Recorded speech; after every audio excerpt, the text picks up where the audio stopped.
Disclaimer, এই video শুধু বিনোদনের জন্য।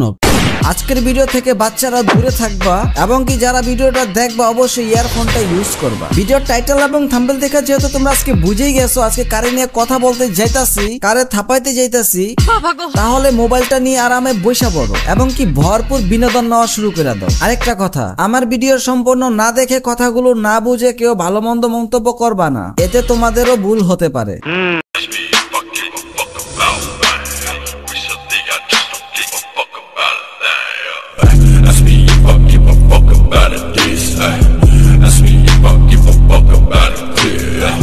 আজকে আমরা যাকে নিয়ে কথা বলবো তোমরা তার আবাসিক হোটেলের কর্মী বলতে পারো, যে কিনা আবাসিক হোটেলের প্রোটেকশন লইতে লইতে হয়রান হয়ে গেছিল আর ব্যথায় যখন টিকতে পারে না ঠিক তখনই ওখান থেকে পালাই আইছে। এখন পালায়া তো আইছে, এখন নিজের পেট চলাইবো কিভাবে? তখন তার মা বাবার সাথে পরামর্শ করতে থাকে এখন আমাদের সংসার কিভাবে চলবো। তখন তার পরিবার বলতো যে আমরা তো এতদিন পুটকি বেচা খাইতাম, যেহেতু আমরা সবাই এখন পলাতক তাই এখন আমাদের অনলাইনে মাগিবাজি করা ছাড়া উপায় নাই। আর হ্যাঁ, যেহেতু আমরা অনেক কাজ করছি আগে, এখন যদি অনলাইনে মাগিবাজি করি তাহলে আমাদেরকে যে কেউ দেখলে চিন্না ফেলবো, তাই আমাদের নিনজা টেকনিক ইউজ করতে হবে। তখন ওই আবাসিক হোটেলের কর্মী বলে, আম্মু কি নিনজা টেকনিক ইউজ করবা? তখন তার আম্মু বলে, যেহেতু আমরা এতদিন পুটকি বেচা খাইতাম তাই আমাদের এত লজ্জা শরম নাই, আমরা অনলাইনে মাগিবাজি ঠিকই করবো, তবে আমাদের চেহারাটা বরকা দিয়া ঢাকা থাকবো, শুধুই চেহারাটা, আর পুটকিটা আগের মতোই রেখে দিব। আর এই পুটকি দেখে গ্রামের চাচাতো ভাইয়েরা সবাই আমাদেরকে ফলো করবো আর দিন দিন ইনকাম বাড়তেই থাকবো। আর সেই কথার মতো প্রতিতলার মাগি থেকে হয়ে গেছে অনলাইন মাগি। এখন অনেকের মনে প্রশ্ন জাগতে পারে, ভাই সে মাগিবাজি করুক কিংবা পুটকি মারামারি করুক এটা তার বিষয়। আমি বলি হ্যাঁ ঠিক আছে, জিনিসটা যদি পুটকি মারামারি পর্যন্তই থাকতো তাহলে আমার কোনো আপত্তিই থাকতো না।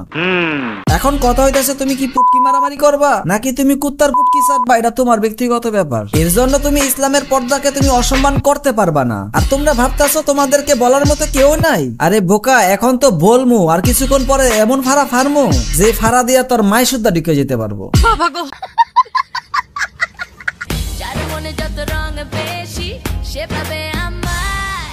বলেন কি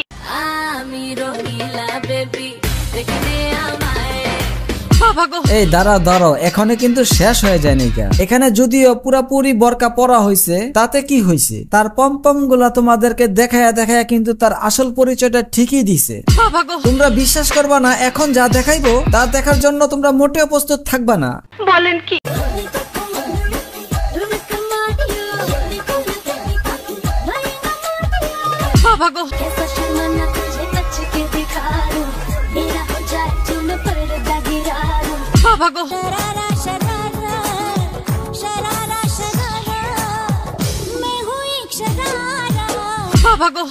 তোকে দেখে প্রথমবার এমন তো নাই আমার, ছুটে চলে তোর পিছু পিছু কোনো কথা শোনে না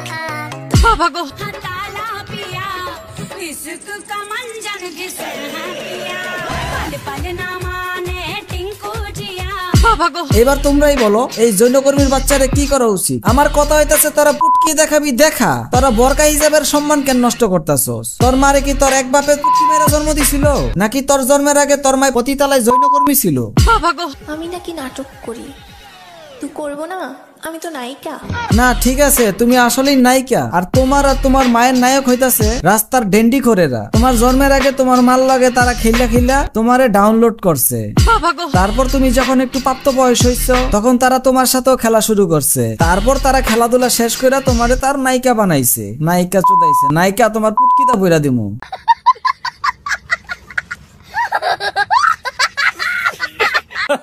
আজকে গোসল করছি, এটাই বাস্তব। হ্যাঁ, আর আজকে আমরা ভাই ব্রাদার মিল্লা তারে পিছন মারছি, এটাই বাস্তব।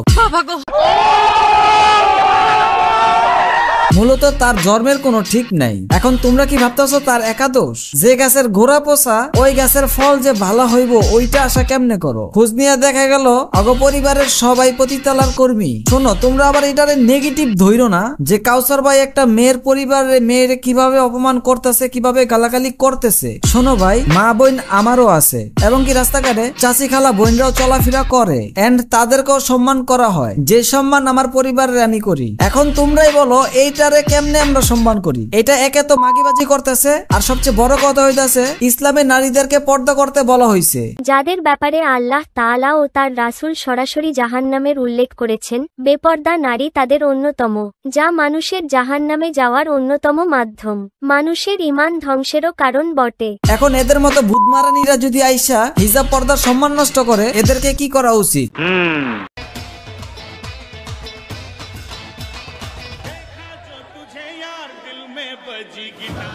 আচ্ছা, তোমাদের কাছে কি মনে হয় এই বুধমারানি পর্দার সম্মান করতেছে? আমি বলি না, সম্মান না, সে পর্দাকে অসম্মান করতেছে। আমি তো ভিডিওর মাঝখানে বইলেই দিছি ওর জন্ম হয়েছিল পতিতলায়। আমার মনে হয় ওই আজও জানে না জোর ভাবকে, কারণ ওই তো একটা দুর্ঘটনার শিকার। ওই যদি এই ধরনের কাজ করতে পারে, তাহলে তোমরা ধৈর্য লও ওর মা কি করতে পারে। যাই হোক, আজকের ভিডিও এই পর্যন্তই। আমি কিন্তু এই ভিডিওতে সকল মেয়েদেরকে উদ্দেশ্য করে কথাগুলো বলি নাই, আমি শুধু এদের মতো জানোয়ার কি বলছি যারা কিনা ইসলামের পর্দাকে অসম্মান করছে। ভালো থাকবেন, সুস্থ থাকবেন, পরের ভিডিওর জন্য অপেক্ষা করেন। আল্লাহ হাফেজ।